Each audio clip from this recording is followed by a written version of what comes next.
बिस्मिल्लाहिर्रहमानिर्रहीम। अस्सलाम वालेकुम। एक्सप्रेस स्पोर्ट्स पेज में मिर्ज़ा इकबाल बेग एक्सप्रेस न्यूज़ के नाज़रीन को खुशामदीद कहता है। अब क्रिकेट ही क्रिकेट होने वाली है। 29 अगस्त से 3 मुल्की क्रिकेट टूर्नामेंट शारजा में शुरू हो रहा है। पाकिस्तान, अफगानिस्तान और मुत्तहिदा अरब अमारात की टीमें इस टूर्नामेंट में हिस्सा ले रही हैं, जिसका फाइनल 7 सितंबर को खेला जाएगा और फिर 9 सितंबर से एशिया कप क्रिकेट टूर्नामेंट का इनेकाद होगा। और एशिया कप में पाकिस्तान अपना पहला मैच जो है वो तो पहले खेलेगा, लेकिन 14 सितंबर को पाकिस्तान भारत के मध्य मुकाबले होगा। एशिया कप के हवाले से, पाकिस्तानी क्रिकेट टीम के कॉम्बिनेशन के हवाले से कितने लोग पाकिस्तान क्रिकेट बोर्ड आजमा चुका है। 2024 से लेकर अब तक तकरीबन 25 के करीब क्रिकेटर्स को T20 में मौके फराम किए गए। कुछ तो आए और कुछ किस्से पारीना बन गए। उसके हवाले से बात करेंगे कि क्या मुस्तकिल मिजाजी की कमी है पाकिस्तानी क्रिकेट टीम के सिलेक्शन में, या फिर खिलाड़ी आते हैं और आकर वो गायब हो जाते हैं। इस पर बात करेंगे। और इस एशिया कप के हवाले से भी हम बात करेंगे कि एशिया कप में जो भारत ने अपनी टीम का ऐलान किया है, अब विराट कोहली भी नहीं होंगे, रोहित शर्मा भी नहीं होंगे, कप्तान है सूर्या कुमार यादव और उनके साथ नायब कप्तान है शुभमन गिल, जिन्होंने इंग्लैंड में बड़ी ज़बरदस्त सीरीज़ जो है वो खेली और वो सीरीज़ को ड्रॉ करने में कामयाब हुए। और जसप्रीत बुमराह भी होंगे। क्या होगा दुबई की विकेटों पर, अबू धाबी की विकेटों पर, इस हवाले से हम बात करेंगे। और हमारे साथ गुफ्तगू के लिए वीडियो लिंक पर लाहौर से मौजूद हैं पाकिस्तान के former test fast bowler Abdul Rauf जो हैं वो पाकिस्तान को टेस्ट, वनडे और T20 इंटरनेशनल मैचेस में रिप्रेजेंट कर चुके हैं।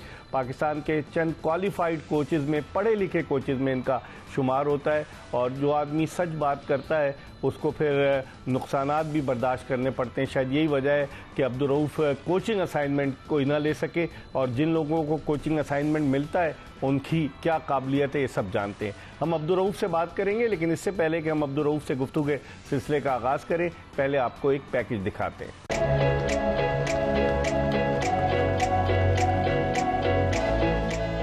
सलमान अली आगा की ज़ेरे क़यादत पाकिस्तानी क्रिकेट टीम इन दिनों दुबई की ICC क्रिकेट अकेडमी में 3 मुल्की क्रिकेट सीरीज की तैयारियों में मसरूफ है, जिसका आगाज 29 अगस्त से होगा। और इस टूर्नामेंट में पाकिस्तान अपना पहला मैच अफगानिस्तान के खिलाफ शारजा क्रिकेट स्टेडियम में खेलेगा। पाकिस्तान ने इस टूर्नामेंट में बाबर आजम और मोहम्मद रिजवान के बगैर जाने का फैसला किया। इन दोनों को पाकिस्तानी टीम से ड्रॉप कर दिया गया है। ये टूर्नामेंट पाकिस्तानी क्रिकेट टीम के लिए एक बड़ा चैलेंज साबित होगा, क्योंकि इसके फौरन बाद एशिया कप क्रिकेट टूर्नामेंट शुरू होना है, जहां रिवायती हरीफ भारत पाकिस्तान के मध्य मुकाबले आएगा। सेंट्रल कॉन्ट्रैक्ट के हवाले से क्रिकेट के हलकों में अब भी बहुत सारी अफवाहें गर्दिश में हैं। बाज लोगों का ये ख्याल है कि बाबर आजम की कम से कम पाकिस्तानी टीम में जगह बनती थी और उन्हें ड्रॉप कर दिया गया, जिसकी वजह से पाकिस्तान की बैटिंग लाइनअप में तजर्बे की कमी नजर आ रही है। बाबर आजम गुज़िश्ता 10 बरस से इंटरनेशनल क्रिकेट में पाकिस्तानी टीम की नुमाइंदगी कर रहे थे, लेकिन वो आउट ऑफ फॉर्म है। अब देखना यह है कि सलमान अली आगा की ज़ेरे क़यादत और कोच माइक हैसन की निगरानी में Pakistani cricket team trial series में किस तरह का कॉम्बिनेशन आजमाती है, क्योंकि यही कॉम्बिनेशन एशिया कप में पाकिस्तान की जानिब से हिस्सा लेगा। बहुत सारी चीजें हैं और बहुत सारे ऐसे सवालात हैं कि जिनके जवाबात शायकीन क्रिकेट जानना चाहते हैं। और जिस तरह से सेंट्रल कॉन्ट्रैक्ट बाज खिलाड़ियों को दिए गए, इस पर भी सवालात उठ रहे हैं। लेकिन अब सबकी नजरें 3 मुल्की क्रिकेट सीरीज पर हैं और इस क्रिकेट सीरीज को पाकिस्तान को आसान नहीं लेना चाहिए, क्योंकि इस 3 मुल्की क्रिकेट सीरीज में पाकिस्तान के अलावा अफगानिस्तान की टीम भी है, जो 2024 के वर्ल्ड कप के सेमीफाइनल में पहुंची। और इसके अलावा मुत्तहिदा अरब इमारात की टीम, जिसने इस साल मई में बांग्लादेश के खिलाफ 3 T20 इंटरनेशनल मैचों पर मुश्तमिल सीरीज 2-1 से जीती थी, वो भी शामिल है। तो ये टूर्नामेंट पाकिस्तानी टीम के हौसले बुलंद करने का सबब बनेगा। लेकिन जिस अंदाज से पाकिस्तान की डोमेस्टिक क्रिकेट खेली जा रही है और जिस अंदाज से पाकिस्तान की डोमेस्टिक क्रिकेट पर तनकीद हो रही है, इसको देखते हुए अब यही कहा जा सकता है कि पाकिस्तानी क्रिकेट टीम के लिए दुआ की भी जरूरत है। तो अब देखते हैं कि इस सीरीज में कौन सा खिलाड़ी गैर मामूली कारकर्दगी पेश करके पाकिस्तानी टीम को ये सीरीज जितवा सकता है। जी, पैकेज आपने मुलाहिजा किया और गुफ्तगू के सिलसिले का आगाज करते हैं अब्दुल रऊफ से। अस्सलाम वालेकुम अब्दुल रऊफ। जी वालेकुम सलाम इकबाल भाई। कैसे देखते हैं पाकिस्तान क्रिकेट के मामलात? मैं आपसे फिर गुफ्तगू नहीं कर सका था जब वेस्ट इंडीज़ के खिलाफ हम आखिरी वनडे मैच 202 रन से हारे, 92 रन पर हमारी टीम ढेर हुई।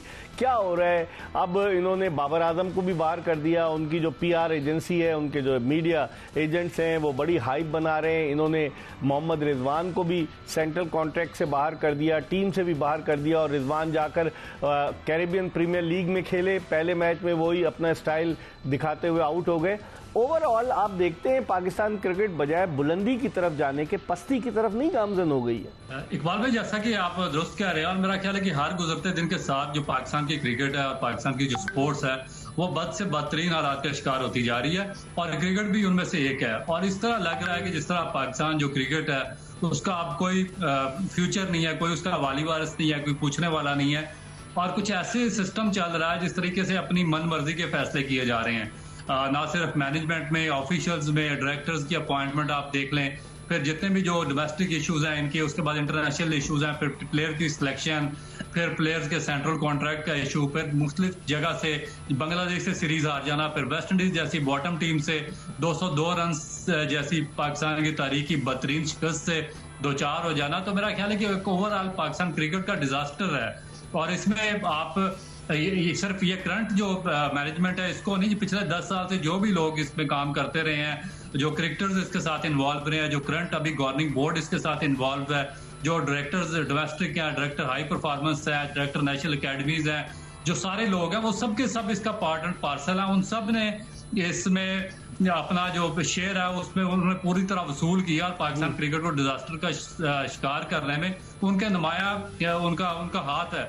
और आप देखेंगे ना आपकी टेस्ट टीम में परफॉर्मेंस है, कोई टेस्ट फॉर्मेट में, ना आपके पास टेस्ट का कोई प्लेयर है, ना आपकी वनडे में परफॉर्मेंस है। आप बांग्लादेश आपको यहाँ पर व्हाइट वॉश करके चली जाती है, आप बांग्लादेश जाते हैं वहां से सीरीज हार जाते हैं, वेस्ट इंडीज में 200 रन से शिकस्त आपको हो जाती है। तो एक अजीब खिचड़ी पकी हुई है। मेरा नहीं ख्याल कि आप पाकिस्तान क्रिकेट का कोई फ्यूचर अब नजर आ रहा है। अच्छा, लेकिन अब आप क्या देखते हैं? एशिया कप के लिए बाबर आजम और रिजवान को ड्रॉप कर दिया गया। सलमान अली आगा, जिसने गुज़िश्ता बरस नवंबर में ऑस्ट्रेलिया में अपना T20 डेब्यू किया, वो पाकिस्तानी क्रिकेट टीम का कप्तान है। क्रिकेट के माहिरीन और नाक़दीन का यह ख्याल है कि एज अ कैप्टन उसकी 11 रुकनी टीम में जगह ही नहीं बनती और उसको कप्तान बना दिया है। आप एशिया कप के लिए पाकिस्तान के चांसेस को किस तरह से देखते हैं अब्दुल रऊफ? देखिए, जो इकबाल भी करंट सिनेरियो है या करंट सिचुएशन है उसमें जो पाकिस्तान के जो एशिया कप है, मुझे तो नहीं कोई इतने ज्यादा ब्राइट चांसेस नजर आ रहे, क्योंकि आपने इंडिया की देखी होगी, बड़ी एक स्ट्रांग और यंग उन्होंने एनर्जेटिक टीम अनाउंस की है। उसके बाद अफगानिस्तान की टीम भी अच्छी है, श्रीलंकन टीम अच्छी है, बांग्लादेश की टीम बहुत अच्छी है, और इवन UAE की टीम बहुत ज्यादा बेहतर है। अब पाकिस्तान का क्रिकेट बोर्ड अब एक ही काम है कि देखें कि जो अपनी नाकिस परफॉर्मेंस है ऑफिशियल्स की, उन पे पर्दा डालने के लिए हर सीरीज में 2-3 बड़े नामों को या तो इंक्लूड कर दिया जाता है बगैर परफॉर्मेंस पे, और फिर उस पर एक बहस छिड़ जाती है, फिर या उनको एक्सक्लूड कर दिया जाता है, जिस तरह अभी बाबर और रिजवान को किया T20 स्क्वाड से, तो उस पर एक लंबी बहस छिड़ जाती है। तो उससे डाइवर्ट किए हुए हैं जो पाकिस्तान क्रिकेट के मामलात हैं मीडिया में भी, सोशल मीडिया में, ताकि एक लोगों को जो असल इश्यूज हैं उनसे उनकी तवज्जो हटाई जाए। आप देखें कि अभी सेंट्रल कॉन्ट्रैक्ट का जो प्रॉब्लम हुआ है उसमें बड़े प्रॉब्लम आ रहे हैं। आपका जो टॉप क्लास आप देखें कि आपने टेस्ट टीम का कैप्टन बनाया हुआ है शान मसूद को, गो कि उसकी शुरू में बड़ी 14 या 15 रन की एवरेज रही है, और उसके उसको 20-25 टेस्ट मैचेस खेलने के लिए दिए गए हैं, मगर उसके बाद फिर आप उसको या तो आप उसको कैप्टन रखें ना, तो अगर आपने उसको कैप्टन है तो फिर दुनिया का मुझे एक कैप्टन बता दें पूरे क्रिकेटिंग नेशन में जिसको सेंट्रल कॉन्ट्रैक्ट की D कैटेगरी में शामिल किया गया हो। फिर सलमान आगा को बगैर किसी परफॉर्मेंस के T20 का फॉर्मेट का उसको कैप्टन बना दिया गया, फिर उसको प्रमोट करके उसको टॉप कैटेगरी दे दी गई है। फिर हसन अली जो पिछले 4-5 साल से कोई परफॉर्मेंस नहीं है वो टॉप कैटेगरी में आ गए हैं। नवाज C कैटेगरी में आ गए हैं। शादाब खान की कोई परफॉर्मेंस नहीं है, 20 वनडे है पिछले साल के, उसमें देखें कि उनकी बॉलिंग इकोनॉमी जो है 53+ है, और जो बैटिंग एवरेज है उनकी वो अंडर 15 है, तो वो भी प्रमोट होके B कैटेगरी में आ गए। तो एक अजीब मुझे तो कोई समझ नहीं आ रही है। लेकिन अब्दुल रऊफ, एशिया कप आप देखते हैं कि भारत चले, विराट कोहली चले गए, रोहित शर्मा चले गए, भारत ने 2024 का T20 वर्ल्ड कप जीता, उनकी टीम बड़ी तगड़ी है, हार्दिक पांड्या भी उस टीम में है, उस टीम में जसप्रीत बुमराह भी हैं, फिर उनकी बैटिंग, IPL से उनके प्लेयर्स आ रहे हैं। आप समझ समझते हैं कि भारतीय टीम का हम डट कर जमकर मुकाबला कर पाएंगे? क्योंकि हमारी टीम में ऑलराउंडर्स की बहुतात है, इतने सारे ऑलराउंडर्स हमने भर्ती किए हैं, और हम बांग्लादेश से जब हार जाते हैं तो लम्हे फिक्रिया है। हम वेस्ट इंडीज से भी एक T20 हारे, क्या कहेंगे आप? देखिए, एक बात भी जहाँ तक आपने एशिया कप की इंडियन क्रिकेट टीम के साथ कंपटीशन की, अफगानिस्तान और श्रीलंका की बात की है, तो मेरा नहीं ख्याल कि पाकिस्तान को इनको कम्पीट कर सकता है ऐसे बॉलर्स के साथ जो कि आधे आप कह सकते हैं कि तीतर हैं, आधे बटेर हैं, ना वो पूरे बैट्समैन है ना वो बॉलर है। चले आप एज ए ऑलराउंडर किसी को अगर आपने टीम में डालना है तो या तो उसकी जो बैटिंग एवरेज है वो कम से कम 35 या 30 प्लस होनी चाहिए, और अगर वो बॉलर है तो फिर उसकी जो इकोनॉमी है वो तो कम से कम 25 रन से तो कम होनी चाहिए जो बॉलिंग इकोनॉमी है उसकी। ना इनकी बॉलिंग इकोनॉमी अच्छी है, ना इनकी बैटिंग एवरेज अच्छी है, ना जब इनको जरूरत पड़ेगी अच्छे बैट्समैनों के खिलाफ ना ये वो तब स्ट्राइक कर सकेंगे, ना वो ये बैटिंग में आपको मैच जितवा सकेंगे अच्छी बॉलिंग के खिलाफ। तो फिर आप खुद ही अंदाजा लगा लेंगे पाकिस्तान की क्या पोजीशन है। मैं आपको इसकी एग्जांपल देता हूं, अभी वेस्ट इंडीज का टूर आपके सामने था, उसमें जब जैसे ही कोई अच्छी बॉलिंग आई है, जब तेज बॉलर या कोई अच्छा स्पिनर आया, तो ये जो हमारे ऑलराउंडर है उनकी टोटल टेक्निक शटर हो गई है, बैट्समैनों की टेक्निक शटर हुई है। फिर जब कोई अच्छा बैट्समैन आया तो ये ऑलराउंडर कंप्लीटली डिलीवर करने में नाकाम रहे हैं। डिलीवर तो मैच जितवाना तो बहुत दूर की बात है, इनसे अपने जो वो 8 या 10 ओवर का कोटा था वो भी मुकम्मल नहीं हो रहा था। लेकिन आप कथा कलामी होती है। अब्दुर्रऊफ जेडन सील्स 9 विकेटें ली उसने, बड़ी जबरदस्त बॉलिंग का मुजाहरा किया। आखिरी वनडे में तो उसने 6 खिलाड़ियों को आउट किया। शाय होप उन्होंने सेंचुरी बनाई। तो फिर इसका मतलब ये हुआ कि हमारे यहाँ इतना पोटेंशियल नहीं है, जबकि सीनियर प्लेयर भी उस टीम में शामिल थे हमारी, जिसमें कि बाबर आजम और मोहम्मद रिजवान वो कप्तान थे। तो इसका मतलब ये हुआ कि हम वनडे में तो हमारी कारकर्दगी जो है वो बहुत ही मायूस कुन रही। T20 की बात करें आप, T20 में आप समझते हैं कि हमारी टीम जो है कम बैक कर सकती है, हालांकि हमारी रैंकिंग बहुत नीचे है? देखिए इकबाल भाई, बहुत अरसे से मैं बात कर रहा हूँ कि जो आपकी T20 या शॉर्ट फॉर्मेट की परफॉर्मेंस है वो भी रिलेट करेगी आपकी लॉन्ग फॉर्मेट के साथ। जब तक आपके पास टेक्निक नहीं आएगी लॉन्ग फॉर्मेट की, आप टेस्ट क्रिकेट में आपकी पोजीशन स्ट्रांग नहीं होगी, आपको दुनिया में कोई किसी भी जगह पे आपके किसी भी प्लेयर को रेट नहीं किया जाएगा। आपके सामने अभी सीरीज हुई है सारी वर्ल्ड की, ऑस्ट्रेलिया की, इंग्लैंड की इंडिया के साथ, फिर टेस्ट चैंपियनशिप का फाइनल हुआ, फिर वेस्ट इंडीज और ऑस्ट्रेलिया और साउथ अफ्रीका ऑस्ट्रेलिया की टेस्ट सीरीज हुई है। तो पूरी दुनिया को उन्होंने एंगेज किया है। वहां पे पता चला कि क्रिकेट हो रही है, जो क्रिकेट पे जो डेवलपमेंट पे काम किया गया, इंफ्रास्ट्रक्चर पे इन मालिक के बोर्ड ने काम किया, तब जाकर उनके पास अच्छे टेस्ट क्रिकेट के प्लेयर आए हैं। और फिर आगे वो ग्रेजुअली वनडे और T20 उसी फॉर्मेट से निकालकर बना देते हैं। अभी हमारा सारे का सारा फोकस ही आपका T20 क्रिकेट पे है। और फिर जब आप टेस्ट क्रिकेट नहीं खेलेंगे, आपका फर्स्ट क्लास क्रिकेट नहीं होगा, आपके प्लेयर्स की टेक्निक शटर होगी। जब शटर टेक्निक के साथ आप T20 में भी जो टॉप क्लास आपके बॉलर्स आएंगे वर्ल्ड के, जिस तरह मिचेल स्टार्क है, हेजलवुड है या मार्क वुड है, या कोई अच्छे स्पिनर्स आएंगे आपके सामने, तो आपके ये बैट्समैन नहीं परफॉर्म कर सकेंगे। ना आपके बॉलर्स में इतनी स्ट्रेंथ होगी कि वो एक लाइन एंड लेंथ मेंटेन करके वो वहां पे रिजल्ट प्रोड्यूस कर सके। तो अब्दुर्रऊफ हमारे साथ मौजूद है, पाकिस्तान के फॉर्मर टेस्ट फास्ट बॉलर, इनसे हम बात कर रहे हैं। एक ब्रेक के बाद जब वापस आएंगे तो मजीद गुफ्तगू करेंगे, कहीं जाएगा नहीं। Stay tune to Express news.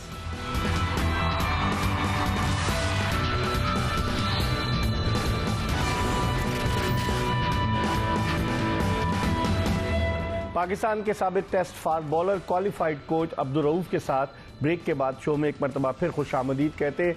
हम बात कर रहे थे अब्दुर्रऊफ से पाकिस्तानी क्रिकेट टीम के हवाले से कि क्या पाकिस्तानी क्रिकेट टीम भारत का मुकाबला कर पाएगी, जिस तरह की कॉम्बिनेशन भारत ने आजमाया। हालांकि उनके 2 टॉप के क्रिकेटर्स नहीं होंगे एशिया कप में। लेकिन अब्दुर्रऊफ, जो डोमेस्टिक के हवाले से आप बात कर रहे थे, कि आप बताएं मुझे, इतने सारे टूर्नामेंट्स, अब तो सुना है कि एक वो ग्रास रूट लेवल पर इंटर स्कूल भी करा रहा है पाकिस्तान क्रिकेट बोर्ड, तो इतने सारे टूर्नामेंट होते हैं, उनमें से कितने प्लेयर्स निकल कर सामने आए? कोई आए आपके सामने? देखिए इकबाल भाई, 2-3 प्रॉब्लम है। एक तो जब तक आप में सस्टेनेबिलिटी नहीं होगी आपके किसी भी सिस्टम में, उस वक्त तक बड़ा मुश्किल हो जाएगा आपका डोमेस्टिक क्रिकेट को सही तौर पे फंक्शन करना या उसको सही तौर पे चलाना, क्योंकि हर साल तो आपका ये सिस्टम बदल जाता है। बच्चों को, ऑफिशियल्स को, जो डिस्ट्रिक्ट के नीचे रीजन की मैनेजमेंट होती है या स्कूल के, उनको पता ही नहीं होता कि हमारा 3 महीने के बाद प्लान क्या होगा। क्या कोई नया चेयरमैन आके, नया क्रिकेट बोर्ड आके, या यही लोग उस प्लान को दोबारा 90 डिग्री का टर्न लेके उसको बदल देंगे या यही फंक्शन करेंगे। तो इसलिए सबसे बड़ा प्रॉब्लम तो आपकी ये जो इनकंसिस्टेंसी है सिस्टम के अंदर। नंबर 2, फिर जब इसको बदलते हैं तो इनको नहीं पता होता कि इसके फॉल आउट्स क्या होंगे। मसलन के लास्ट ईयर इन्होंने देखे कि जो पाकिस्तान की जो बेस है क्रिकेट की वो खड़ी होती है उसकी अंडर 19 क्रिकेट पे। अब मुझे ये बताइए कि जिस मुल्क की सिलेक्शन कमेटी का कोई चेयरमैन ना हो और वो तकरीबन 1-1.25 साल से बगैर चेयरमैन के चल रही हो, क्या वो दुरुस्त है? इकबाल भाई, वो आपने जो गिलेस्पी का स्टेटमेंट सुना था कि clowns are running the board, और ये जो वो पीछे जाके वो स्टैब कर रहे हैं आपकी बैक में खंजर और कोई सिस्टम चलने नहीं देते, तो ये मस्करा टाइप सिस्टम, एक सर्कस लगी हुई है, इनको पता ही नहीं है सिस्टम को चलाना कैसे है। आप देखें कि इस तरह फर्स्ट क्लास सिस्टम आप चलाते हैं कि आपने जो 4-5 प्रीमियर रीजन है, जिस तरह मुल्तान है, फैसलाबाद है, आपका ये रावलपिंडी है, या आपका कराची जो सबसे बड़ा रीजन जिससे सबसे ज्यादा सब बाहर हो गए पाकिस्तान को, वो 5 रीजन तो टॉप बाहर हो गए। आपने 70, आप कहते हैं क्रिकेट सबके लिए, और आपने जो 70 केवल बलोचिस्तान भी आपने बाहर कर दिया फर्स्ट क्लास है, तो आजाद कश्मीर आपने बाहर कर दिया, तो 5 जो आपकी 75% आपकी पॉपुलेशन है आपने वैसे वो तो वैसे ही सिस्टम से साइड कर दिया, तो क्रिकेट सबके लिए कहां से आ गई? ये तो सिर्फ एक ड्रामा, ये एक शो ऑफ लोगों को दिखाया हुआ कि हम ये काम कर रहे हैं, हम वो काम कर रहे हैं। ये हकीकत में आपके ये जो उसी शाख को काट रहे हैं जिस शाख पे ये सारे बैठे हुए हैं, और जो शाख इन सब की कमाई का जरिया है। तो मेरा ख्याल है कि इनको तो गवर्नमेंट को देखना चाहिए कि ये किस तरीके से इस सिस्टम को रन कर रहे हैं। सही।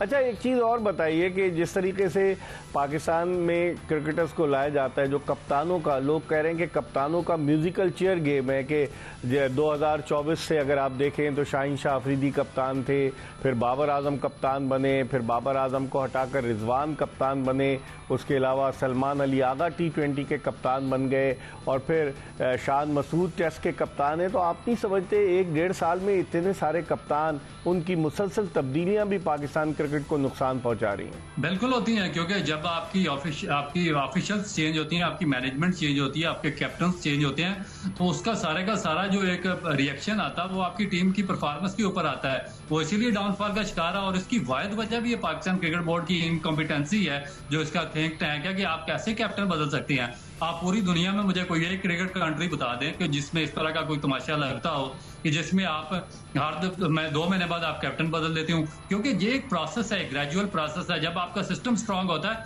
ये बड़ी बातें करते हैं कि हम डोमेस्टिक स्ट्रांग कर रहे हैं, हम ये कर रहे हैं। भाई, अगर आपका डोमेस्टिक और नीचे वाला ढांचा स्ट्रांग हो तो आपको तो ये शफलिंग करने की जरूरत ही नहीं है। आपको पता है कि आपकी जो 8-10 फर्स्ट क्लास रीजन है, डिपार्टमेंट्स हैं, वहां पे कौन लोग कैप्टनसी करते आ रहे हैं, आपके पास सारा एक रिकॉर्ड होना चाहिए। आपको पता होना चाहिए कि जो कौन से लोग हाईली एजुकेटेड है, क्वालिफाई हैं, कौन से लोग कोचिंग कर सकते हैं, मैनेजमेंट कर सकते हैं, कैप्टनसी के लिए रिक्वायर्ड है। तो फिर वो उनका एक डाटा ऊपर जाता है। फिर इसी तरह उनको आस्ता आस्ता अंडर 19 की टीम में, अंडर 16 टीम में, पाकिस्तान की ये टीम में ग्रेजुअली उनको कैप्टन बना के उनको बूस्ट किया जाता है। हमारे यहाँ नहीं है। अब आप देखें ना कि अब आप देखें सलमान अली आगा ने नवंबर 2024 में अपना T20 डेब्यू किया ऑस्ट्रेलिया में, और उसके चंद दिनों के बाद वो कप्तान बन गए पाकिस्तान के।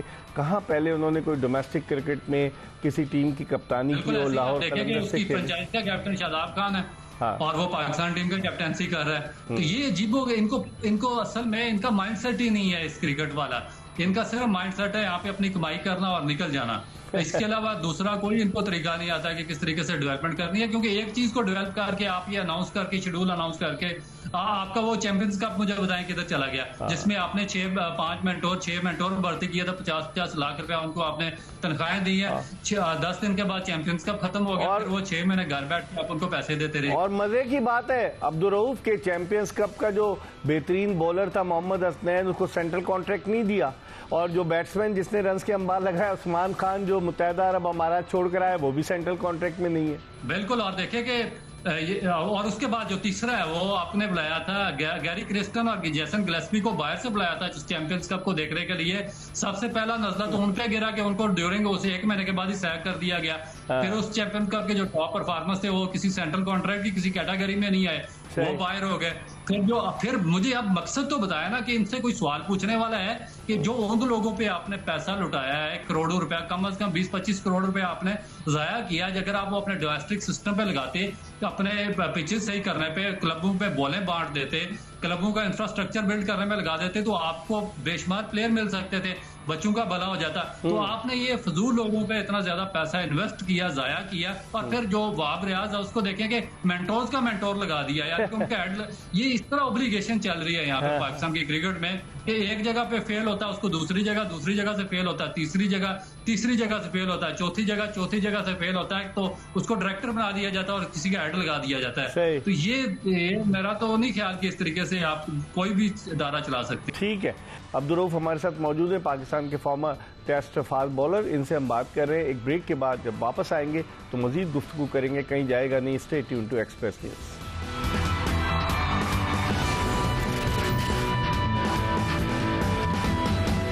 Welcome back after the break. आप देख रहे हैं एक्सप्रेस स्पोर्ट्स पेज, और एक्सप्रेस स्पोर्ट्स पेज में हम क्रिकेट के हवाले से बात कर रहे हैं। और जब क्रिकेट का जिक्र आए और ख़ास तौर पर सेंट्रल कॉन्ट्रैक्ट का जिक्र आए, तो इस वक्त हमारे साथ टेलीफोन लाइन पर मौजूद हैं पाकिस्तान के former test cricketer, former chief selector Haroon Rashid, कि जो खुद भी जब थे चीफ सेलेक्टर तो सेंट्रल कॉन्ट्रैक्ट जब ऐलान होता था तो उसका हिस्सा रहे। इनसे हम बात करेंगे और इनसे हम पूछेंगे हारून रशीद साहब से कि एशिया कप में अगर कंपैरिजन करें, क्योंकि ये चीफ सेलेक्टर रहे पाकिस्तान और इंडिया की टीमों का, और अफगानिस्तान जो टफ अपोनेंट साबित हो सकता है, क्या होगा। तो बात करते हैं हारून रशीद साहब से। अस्सलाम वालेकुम हारून भाई।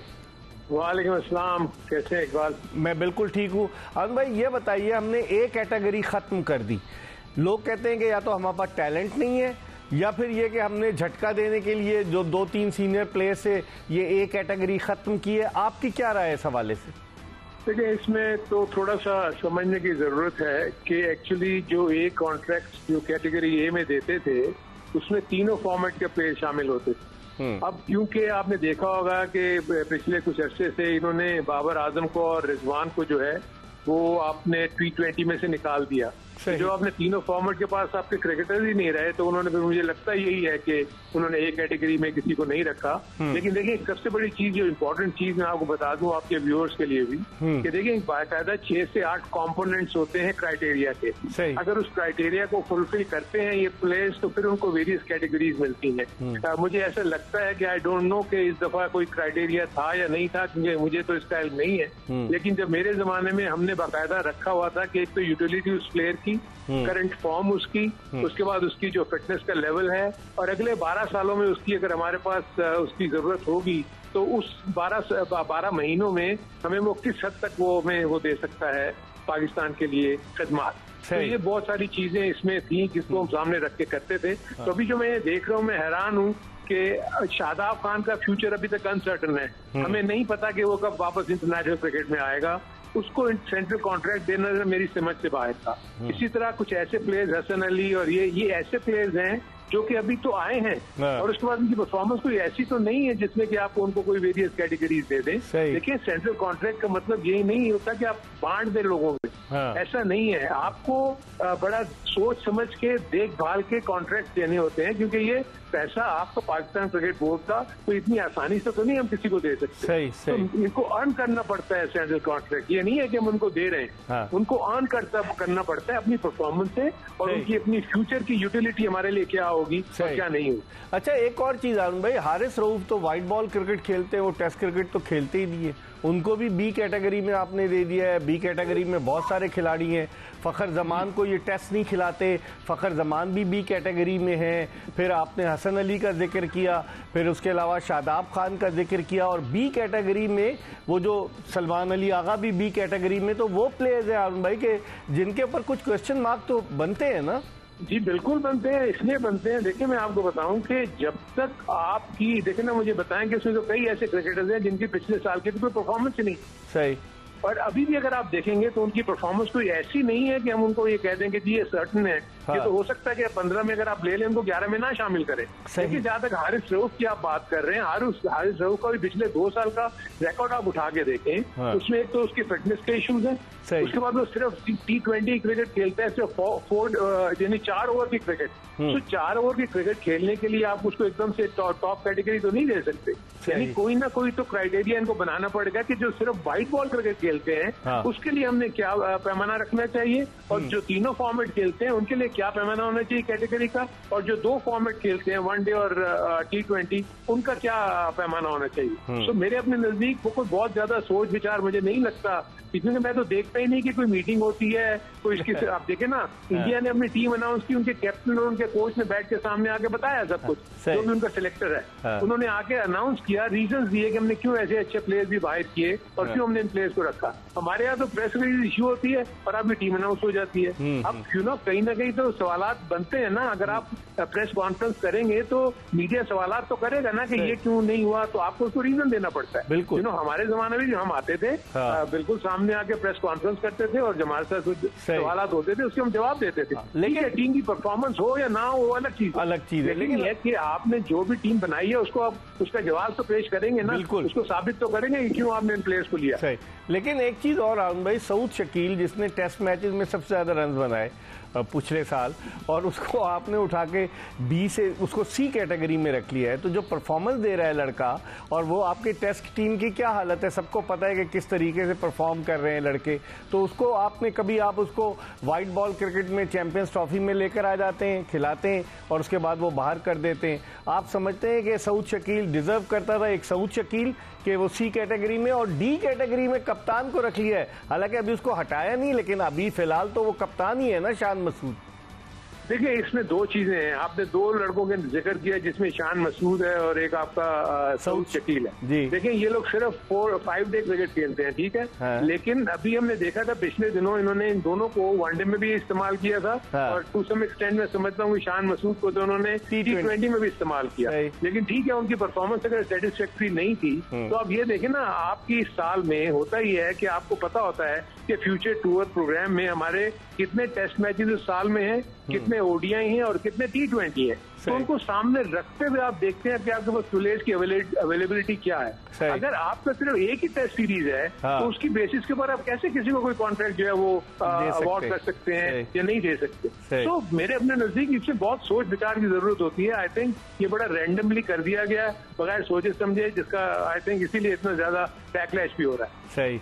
लेकिन अरुण भाई अभी हम आपसे और मजीद बात करेंगे, इस वक्त हम एक ब्रेक की तरफ बढ़ रहे हैं और पाकिस्तान के former chief selector former test cricketer Haroon Rashid telephone line पर हमारे साथ मौजूद हैं। ब्रेक के बाद वापस आएंगे तो हारून रशीद साहब से पूछेंगे एशिया कप और जो अफगानिस्तान के खिलाफ मैचेस होने जा रहे हैं उसके हवाले से, क्योंकि बांग्लादेश को यूएई ने अपने मुल्क में हराया था T20 सीरीज अभी जो जीती थी मई में, उस पर भी बात करेंगे एक छोटे से ब्रेक के बाद।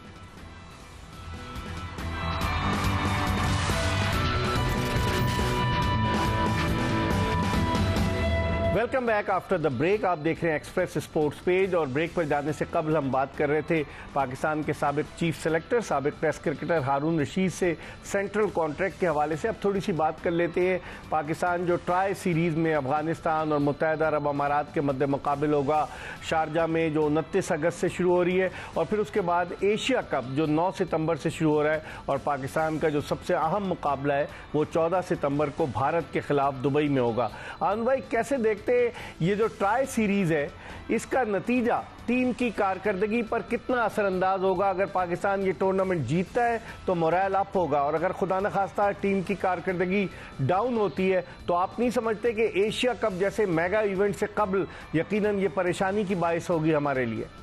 नहीं, इसमें तो कोई शक नहीं है। देखें, एक तो चीज मैं आपको ये बता दूं कि आप किसी भी टीम को खास तौर पर T20 के फॉर्मेट में, और वो भी सब कॉन्टिनेंट की कंडीशन में, आप किसी को भी ये नहीं कह सकते कि उसमें बहुत ज्यादा बढ़तरी हासिल है। मैं सिर्फ इंडिया को जरूर एज दूंगा इसलिए कि इंडिया की टीम बड़े अरसे से कंबाइंड होकर खेल रही है और वो डिलीवर भी कर रही है, और उनकी परफॉर्मेंसेस बहुत अच्छी हैं एज कम्पेयर टू अदर सब कॉन्टिनेंट की जो टीम है, जिसमें श्रीलंका है, जिसमें पाकिस्तान है, जिसमें अफगानिस्तान है और यूएई भी इसमें शामिल है। Tri nation series very important इस पॉइंट ऑफ व्यू से कि पाकिस्तान का जो कॉम्बिनेशन बनेगा वो डिपेंड करेगा इस ट्राई सीरीज के ऊपर। अब ये लोग किस अंदाज में इसको लेके चलते हैं, क्योंकि मेरे अपने नजदीक आई स्टिल बिलीव कि अगर सलमान अली आगा 115 के स्ट्राइक रेट पे पाकिस्तान की T20 के स्क्वाड में आ सकता है और लीड कर सकता है पाकिस्तान की टीम को, तो फिर रिजवान और बाबर आजम जो है उनका भी स्ट्राइक रेट लगभग इतना ही, ऐसे कुछ ज्यादा ही होगा, 127। तो इसका मतलब ये है कि आपने अगर सलमान अली आगा को 115 के स्ट्राइक रेट पे रखा हुआ है, तो आपने क्यों नहीं दो ऐसे प्लेयर्स जो कि दूसरी टीमों के लिए थ्रेट होते हैं। देखिए, एक हमेशा अपने ध्यान में रखें कि ऑपोजिशन भी आपको वे करती है कि आपके कौन कौन से प्लेयर्स हैं, कौन से नहीं है जिनके ऊपर हमको टारगेट कर रहे हैं, ये कर रहे हैं। ये सब नए प्लेयर्स हैं, ये अपनी अपनी पोजीशन बना रहे हैं। ठीक है, अभी फखर जमान अनफिट होकर वापस आएंगे, मैंने बहुत सारे ऐसे प्लेयर्स हैं जो कि तो खेले ही नहीं है कुछ भी। अभी अगर सिर्फ T20 के फॉर्मेट में खेल के आप समझते हैं कि आप वर्ल्ड बीटर हो जाएंगे तो ये मुश्किल है। तो ये ट्राई सीरीज बहुत इंपॉर्टेंट है। अगर इसमें ये जीतते हैं और अच्छा कॉम्बिनेशन बना लेते हैं, क्योंकि देखें शारजा में अगर मैचेस होंगे तो सबके लिए इक्वल होंगे, क्योंकि लो बाउंस है, स्पिन होता है, और पाकिस्तान में अभी तक अगर आप देखेंगे तो स्पिनिंग ट्रैक के ऊपर कोई बहुत ज्यादा उम्दा कारकर्दगी नहीं दिखाई है। तो ये सारे वो एस्पेक्ट्स आपको अपने ज़हन में रखने होंगे। तो जो भी थिंक टैंक है, टीम मैनेजमेंट है, कैप्टन है, उसको ये सारे अनासिर अपने ज़हन में रख के अपनी प्लेइंग 11 बनानी होगी, और उसके बाद उन तमाम प्लेयर्स को जो खेल रहे हैं उनको डिलीवर करना होगा। अगर तो डिलीवर करेंगे तो जाके एशिया कप में आपका एक स्ट्रॉन्ग यूनिट बनेगा, और थोड़ी सी आपको एक नजर आएगी कि जी कॉम्बिनेशन अच्छा बन गया। लेकिन आई हैव माई डाउट, लेकिन मैं दुआ करता हूँ, ऑब्वियसली पाकिस्तान की टीम है, इनको अच्छा करना चाहिए। बिल्कुल, आपने स्पिनिंग ट्रैक की बात की शारजा में, जो आप तो अफगानिस्तान में तो उनका स्पिन ट्रायो जिसमें राशिद खान है, नूर अहमद है, मुजीबुर रहमान है, उनका स्पिन ट्रायो तो बड़ा जबरदस्त है, तो वो मुश्किल डाल सकता है हमारे लिए। डेफिनेटली इकबाल, डेफिनेटली देखें, इसीलिए मैं आपको कह रहा हूँ कि कोई पाकिस्तान का जो बैट्समैन है स्पिनर्स के खिलाफ कोई बहुत अच्छा नहीं खेले, और वो अपने जितने तीनों नाम लिए हैं ये बहुत थ्रेट मतलब है किसी भी टीम के लिए, नॉट ओनली फॉर पाकिस्तान। और खास तौर पर शारजा में जहाँ लो बाउंस हो तो राशिद खान बहुत ज्यादा प्रॉब्लम क्रिएट कर सकता है। और इस तरह वो नूर अहमद बड़ा मैच्योर हो गया है। इसके बाद और भी जो जितने इनके साथ प्लेयर्स हैं वो सारे के सारे काफी डेवलप हो रहे हैं, और जो उनका जो खास तौर पर कमी थी उनमें वो उनकी बैटिंग की थी। अब हम देखते हैं उनकी बैटिंग भी इम्प्रूव कर गई।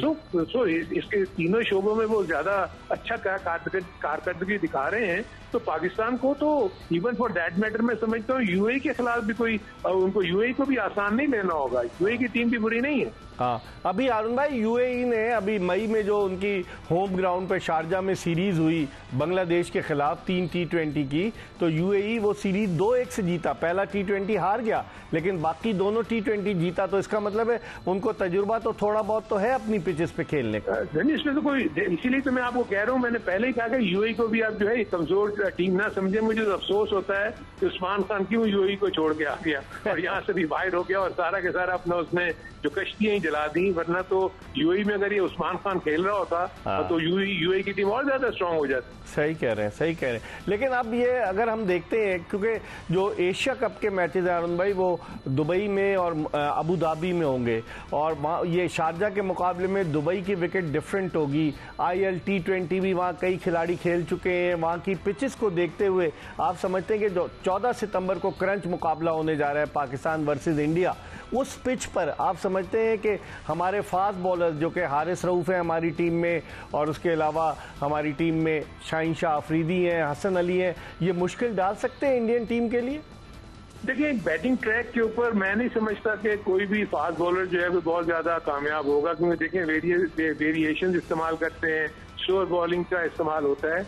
लेकिन इंडिया की टीम बहुत ही एक कॉम्पैक्ट टीम है, उसका बैलेंस बहुत बड़ा है, डीप बैटिंग लाइनअप है उनकी, उनके बॉलर भी बहुत अच्छे हैं। तो कोई बहुत आसान नहीं होगा पाकिस्तान के लिए इंडिया को खेलना। लेकिन मैं ये मानता हूँ कि जब पाकिस्तान और इंडिया का जब मुकाबला होता है ना, तो उसमें स्किल से ज्यादा आपके जज्बात बहुत काम करते हैं। आपकी कमिटमेंट, आपकी डेडिकेशन के जी नहीं मैंने एक दूसरे को हराना है। सो दोनों तरफ इसी किस्म के जज्बात होते हैं। तो मेरे अपने नजदीक ऑफ लेट पाकिस्तान जो है कोई बहुत ज्यादा अच्छे अंदाज में तो नहीं खेला, और ये बिल्कुल ही नया यूनिट जाएगा, इसमें आपको एक्सपीरियंस नहीं है। सो ये डेफिनेटली पाकिस्तान के लिए थोड़ा सा सेटबैक है। लेकिन आई स्टिल बिलीव कि देखें, अगर तो आपने सामने वाली टीम को ये ना समझा कि जी वो आप पर हावी हो जाएगी पहले से, साइकोलॉजिकली अगर आप स्ट्रांग रहे, मेंटली स्ट्रांग रहे, तो मैं समझता हूँ मुकाबला तो कर सकते हैं। लेकिन I still will give some match to India. ठीक है अरुण भाई, एक तरफ हमारे पास बाबर आजम और मोहम्मद रिजवान नहीं है, दूसरी तरफ भारत के 2 प्लेयर्स रिटायर हो चुके हैं, विराट कोहली